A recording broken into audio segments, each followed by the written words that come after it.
di sini saya akan menjelaskan materi tentang penggolongan obat.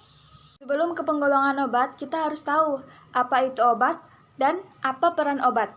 Jadi, obat adalah zat apapun yang dapat menyebabkan perubahan fisiologi dan psikologi organisme saat dikonsumsi.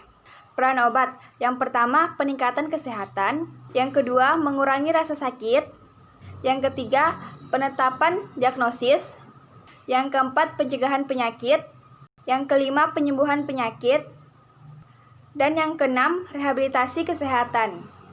Berdasarkan undang-undang, penggolongan obat terbagi menjadi obat bebas, obat terbatas, dan obat psikotropika. Obat bebas adalah obat yang bisa digunakan tanpa resep dokter, terdiri dari obat bebas dan obat bebas terbatas.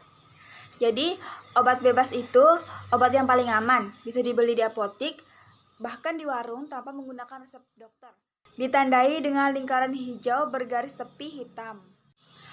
Obat bebas ini digunakan untuk mengatasi penyakit gejala ringan seperti vitamin atau multivitamin. Sedangkan obat bebas terbatas yakni obat-obatan yang masih bisa dibeli di apotik tanpa menggunakan resep dokter yang ditandai dengan lingkaran biru bergaris tepi hitam. Contohnya obat anti mabuk atau antimo.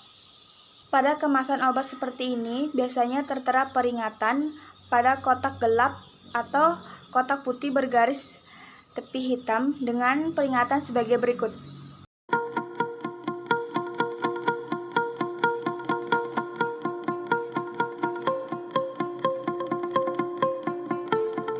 Obat keras yaitu obat berkhasiat keras yang memperolehnya harus menggunakan resep dokter. Memakai tanda lingkaran merah bergaris tepi hitam dengan tulisan huruf K di dalamnya. Obat-obatan termasuk dalam golongan ini adalah obat-obatan antibiotik serta obat-obatan yang mengandung hormon.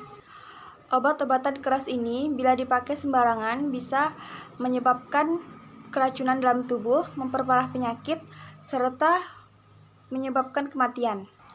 Umumnya obat keras hanya dijual di apotik berupa obat generik maupun obat wajib dari apotik.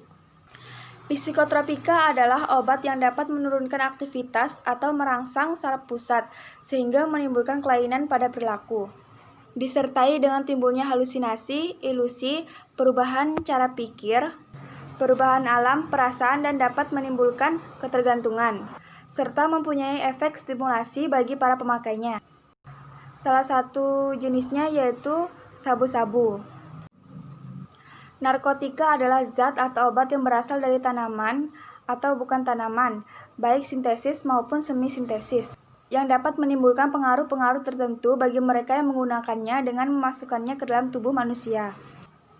Pengaruh tersebut berupa pembiusan, hilangnya rasa sakit, hilangnya rasa semangat, halusinasi, dan timbulnya hayalan-hayalan yang menyebabkan efek ketergantungan bagi pemakainya. Obat tradisional. Obat tradisional adalah obat yang berbasis kimia modern, padahal berbahan berasal dari alam, yang biasa dikenal sebagai obat tradisional. Contohnya jamu. Selanjutnya ada obat herbal terstandar. Obat ini berbeda dari jamu meski berbahan alami.